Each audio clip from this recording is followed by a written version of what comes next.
Good morning. Good to see everybody this first Sunday of November.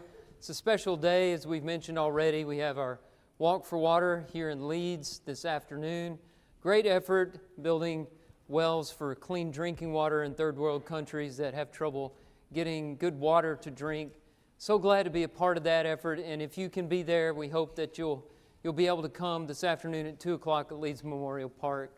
And all the information you need to know about how to participate in that in the email update. If you need some help with that, just see me or somebody else and we can help you be a part of that great event.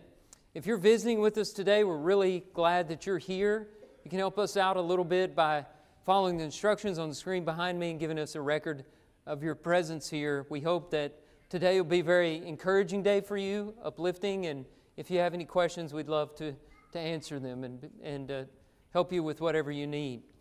Today we're going to talk about Proverbs. You know, Will said this month our focus is on our senior saints and the wisdom they give.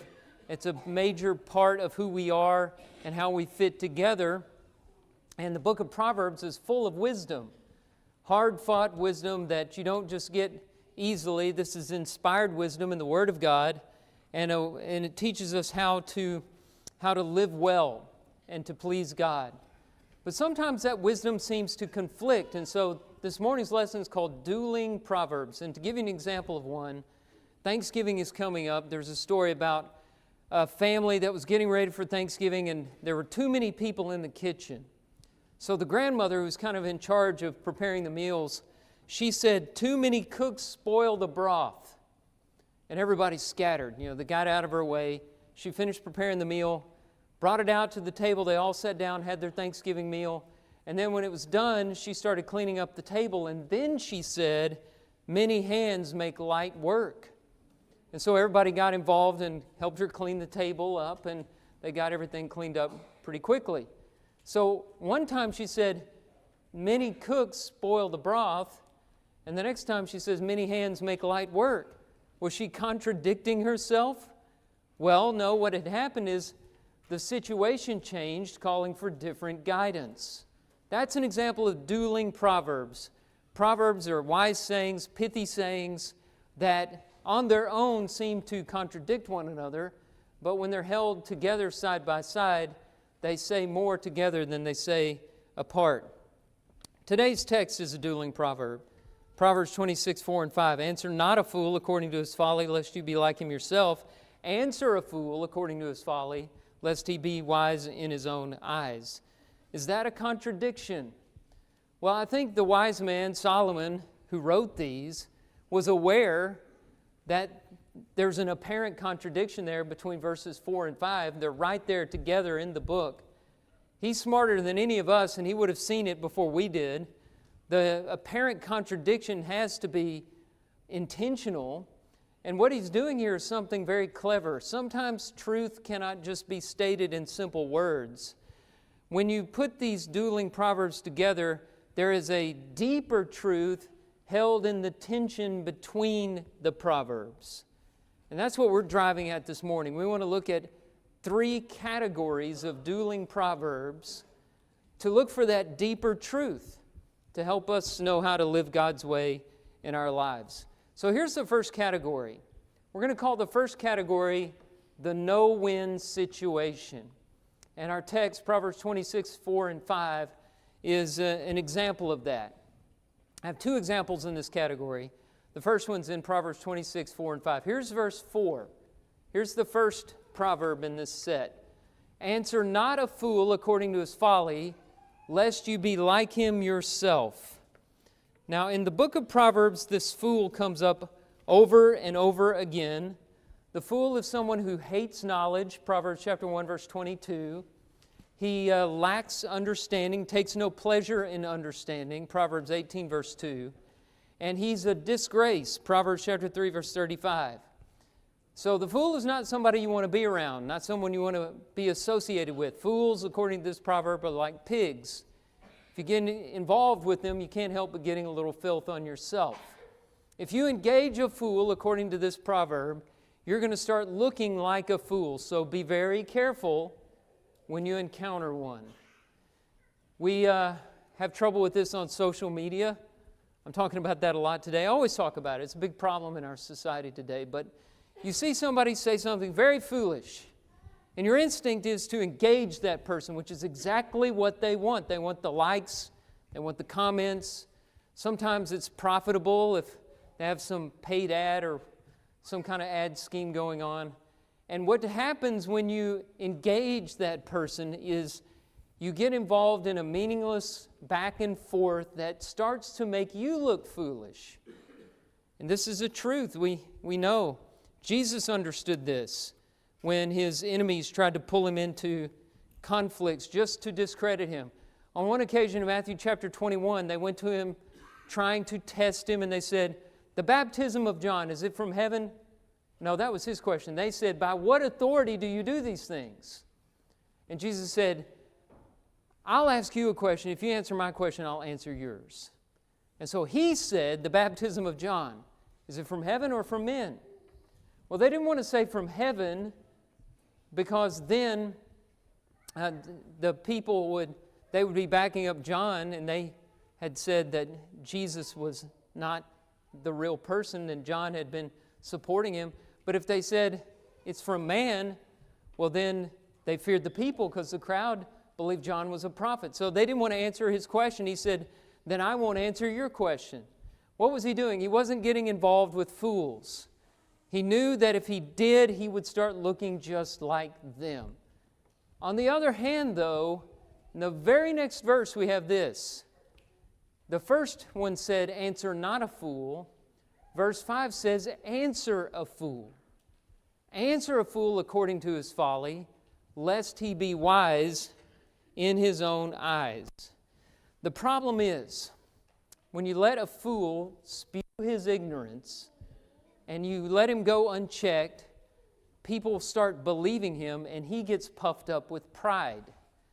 And so he has this illusion of he is smart, he is great, he is good, he ought to be listened to. And not only that, but he will lead other people astray. Paul was faced with this in his 2 Corinthian letter. In 2 Corinthians, there are a lot of critics accusing Paul of not being a real apostle. And Paul was torn. Either he gets involved with these fools and looks like a fool himself, or he lets it go and it destroys his whole work, because their accusation was he's not a true apostle, don't listen to him. So in that case, Paul felt he had no choice but to engage the fools. You can look at 2 Corinthians chapter 11, verse 16, where he says, "Accept me as a fool, so that I too may boast a little." He was pulled into the conflict. He weighed his options, and he decided, I've got to engage the fools on this point. Engaging with fools puts you in a no-win situation. If you engage, you look foolish. If you hold your tongue, they're wise in their own eyes. So at work, at school, even at church, you're constantly put in this situation.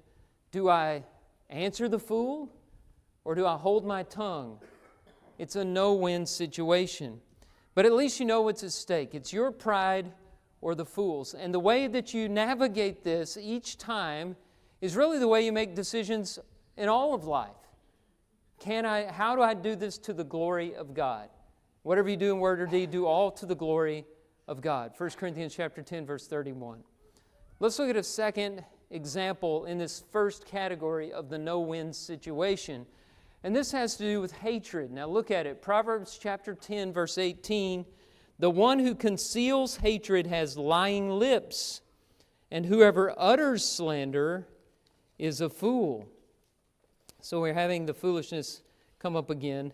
But here's the dilemma. On the one hand, if you hide your hatred for an individual or a group just to get along, you may look socially acceptable, but really you're a liar. Right? And lying is a very serious thing. I know it's one of those sins that we categorize as a small sin, but the Bible doesn't look at it that way. A lying tongue is in the list of the 7 things the Lord hates in Proverbs chapter 6. And in Revelation chapter 21, verse 8, there's a list of sinful people that'll be cast into the fire that burns, the lake that burns with fire and brimstone, which is the second death. And in that list are all liars. So we have to take lying seriously. And if you're hating someone, but you're acting like you don't, and you're flattering them with lies, you're in a serious sinful situation. On the other hand, if you utter your hate through slander, you become a fool. Slander is basically words that insult the other person. And a lot of times we look at slander as a form of lying. You're lying about that person. You're slandering that person. Biblically, the word for slander does not necessarily have to do with lying.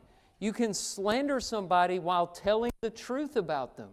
In fact, one definition in the Hebrew lexicon says that to slander is to bring a true report of evil doing. So you report evil things about a person that they really did. That's truthful. It's not a lie, but still slander is frowned upon in the Bible. People don't like to be around slanderers. People don't like to be around negativity. And so if you are always telling evil things about others, even if they're true, you're going to be labeled a fool and people don't want to be around you. So what do? You're in a no-win situation. You don't like this person, but if you don't say what you really feel about them, you're telling a lie. But if you say what you feel about them, you're committing slander and you're going to be looked at as a fool and nobody wants to be around you. And here's the point. Hatred puts you in a no-win situation. Now, in the first example, the other person was putting you in a no-win situation. You can't get out of that. You're going to be confronted with fools. Even Jesus was confronted with fools. But in this situation, it's on you because it's your hatred that's putting you in this no-win situation. 1 John chapter 2, verse 9 says, "Whoever says he is in the light and hates his brother is still in darkness." Jesus had this radical idea that helps you deal with hatred. He says in Matthew 5:44, "Love your enemies and pray for those who persecute you. Let love for the one who wronged you guide you." Maybe that leads to bringing the truth about that person to light, but you do it out of love, asking, can I help this person by bringing the truth about him out into the open? Or is there some other way that I could help this person? Love just opens up more options. Take the high road. Don't give in to hate. Swallow your pride. Leave the bitterness behind.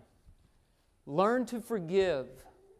Choose the path of love because hate will put you in a no-win situation. All right, so that's our first category of wisdom of dueling proverbs is the no-win situation. Let's look at the second category.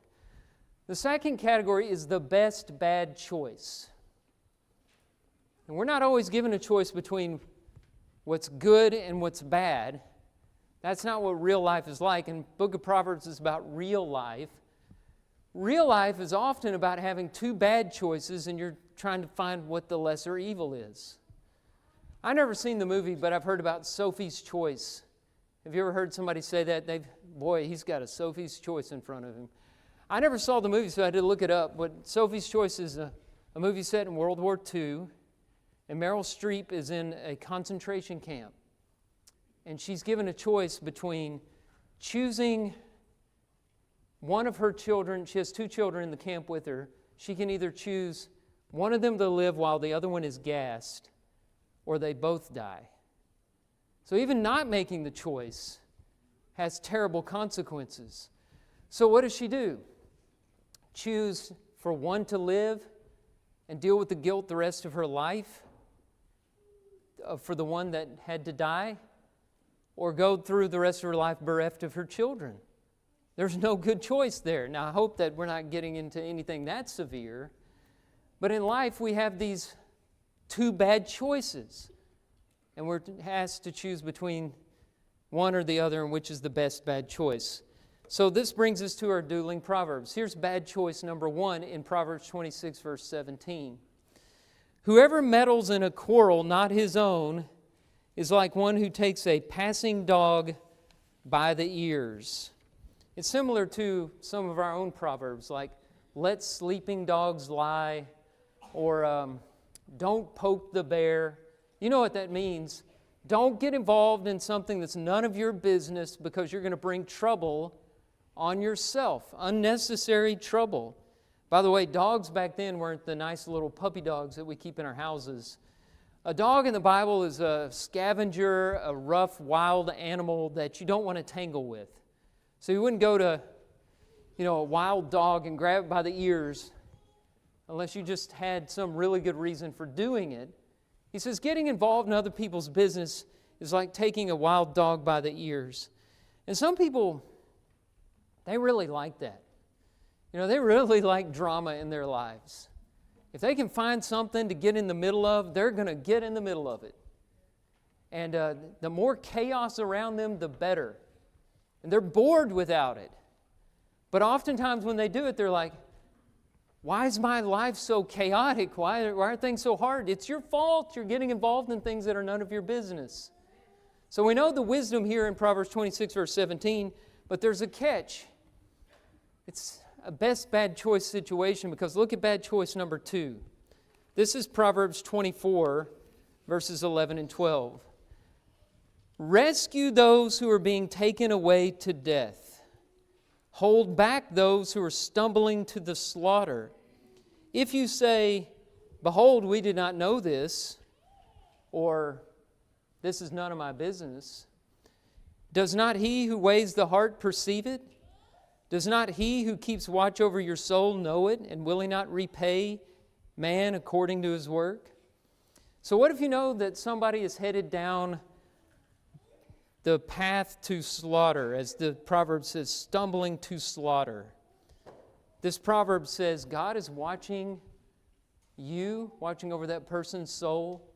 And if you know this person is on a path of self-destruction and you don't say anything, you'll be judged for not saying anything about it. This reminds me of Ezekiel 33 and the watchman.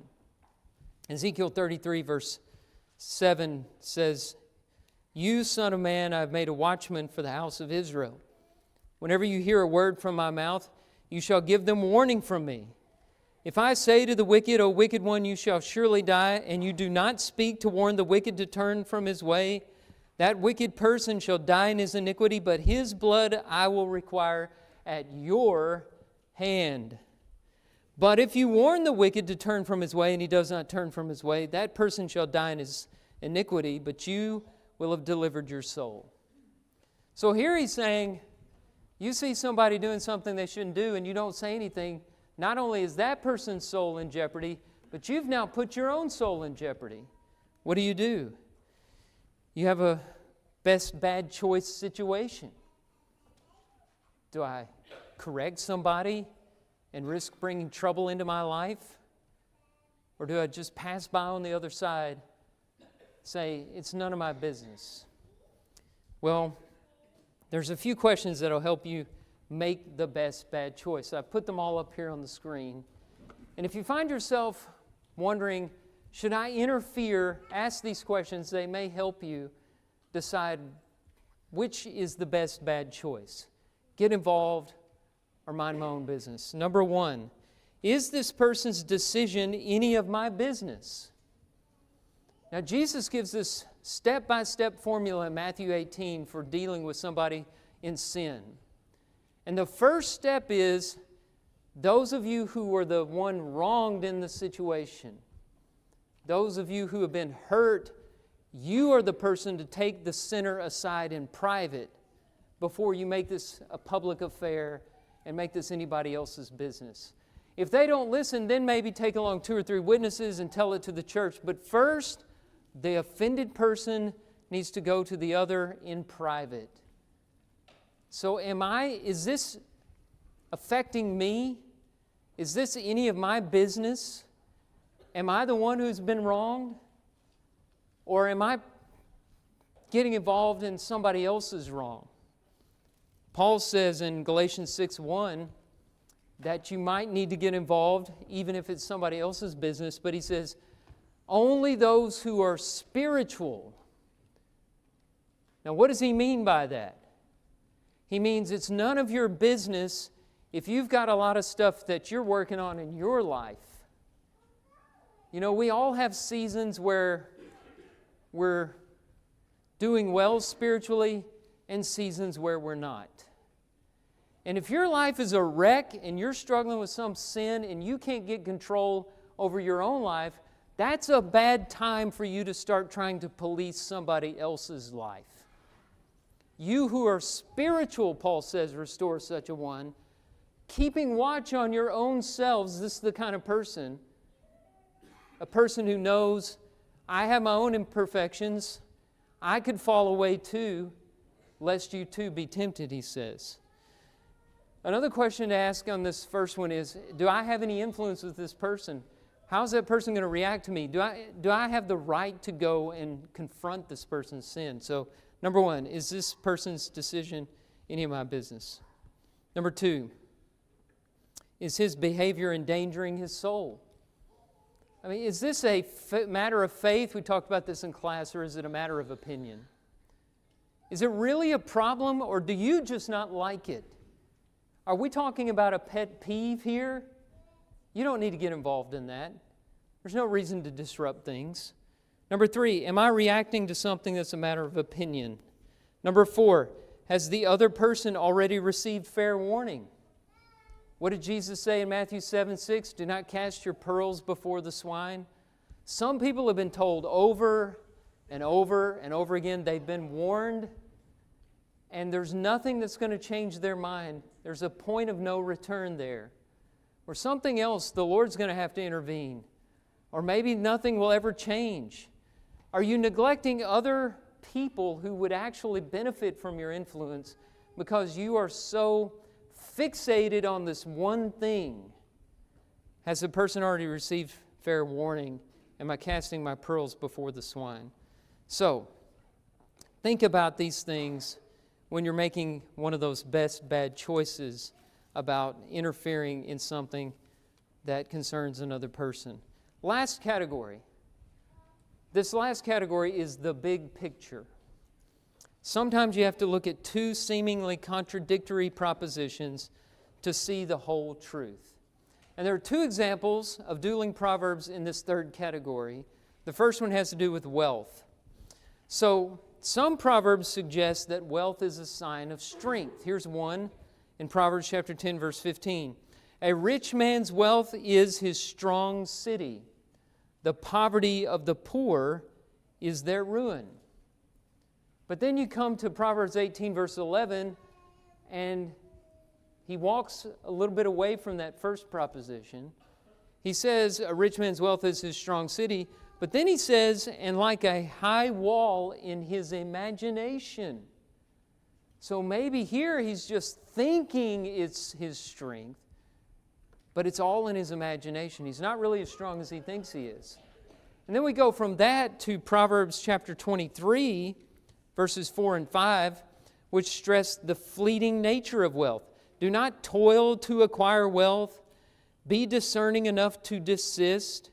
When your eyes light on it, it is gone, for suddenly it sprouts wings, flying like an eagle toward heaven. Yes, money can make you powerful for a time, but as Paul says in 1 Timothy 6, you came into the world with nothing, you will go out of the world with nothing. And so when you put all of these together, you get the full picture on wealth.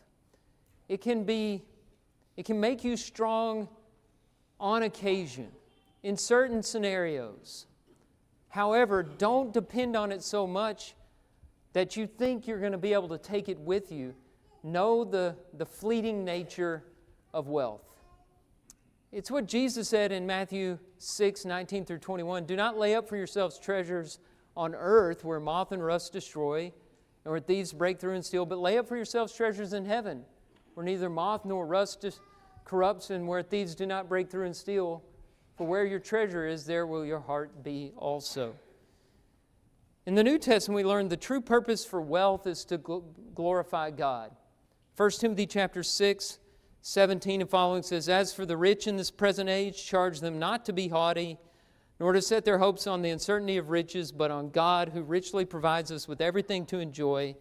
They are to do good, to be rich in good works, to be generous and ready to share, thus storing up treasure for themselves as a good foundation for the future, that they may take hold of that which is truly life.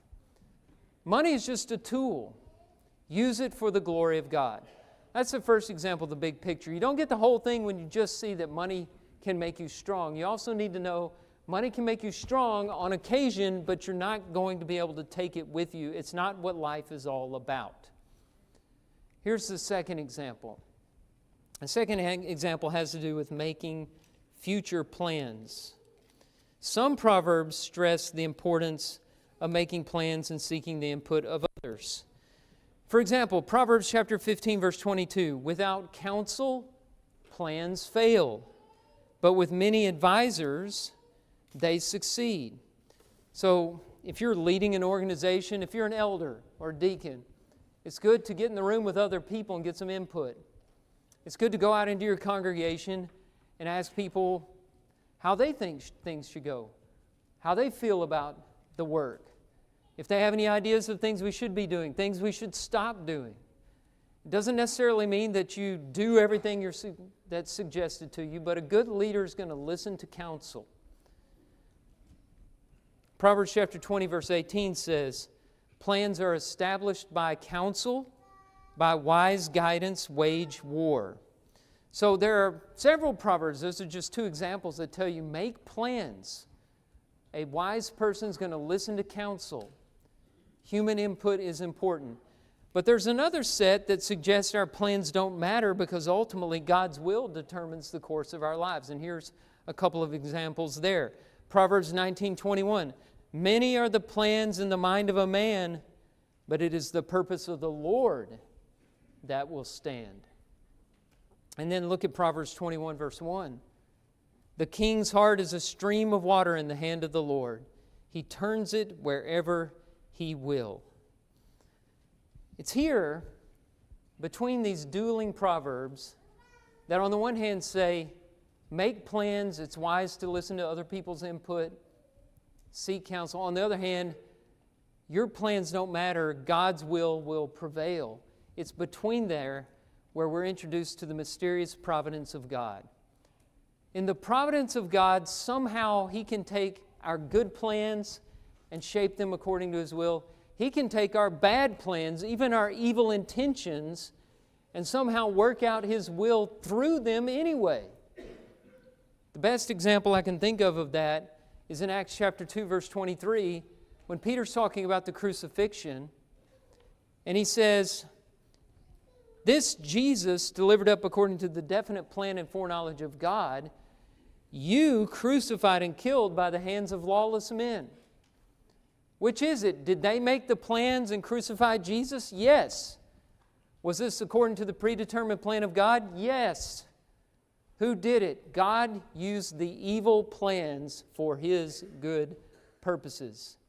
Do I understand how that works? Not at all. But I better know that that's how it works. If you think it's all up to you, and whatever you say goes, you're going to be caught flat-footed one day. If you think your plans are always going to stand, you're headed for a great fall. We need humility. We need to learn to lean on God. James gives us this morning in James chapter 4, where he says in verse 13, come now, you who say, today or tomorrow we'll go into such and such a town and spend a year there and trade and make profit. Yet you do not know what tomorrow will bring. He asks, what is your life? You're a mist that appears for a little time and then vanishes. Instead, you ought to say, if the Lord wills, we will live and do this or that. God's will always prevails. The best planning is done with God's will in mind. We don't know what tomorrow will bring. It's all up to Him. And we better learn that. The faster we do, the sooner we get to the big picture.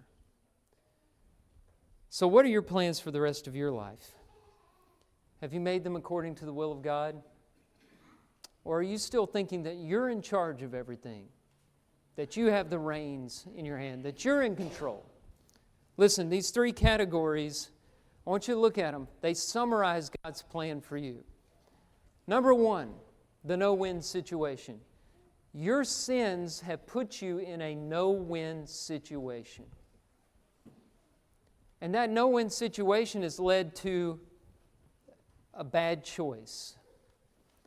God could either leave you to your condemnation, or He could sacrifice His Son for your sins and put Jesus through this awful death. All the pain and the humiliation. God made the best bad choice to save you from your sins. And so number three, here's the big picture. You've sinned and you deserve nothing but condemnation. But Jesus was sent to the cross to die for you, to pay the debt that you owed so that you wouldn't die, but that you could have eternal life. That's the big picture. That's God's will.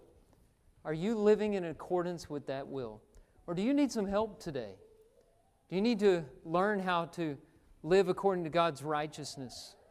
Are you ready to obey the gospel and be saved? Are you ready to walk with the Lord? Are you ready to be faithful unto death? Do you need our prayers? Do you need our guidance? We're here to help you. We're going to sing an invitation song. If we can encourage you in any way, let us do so right now as we stand together and as we sing.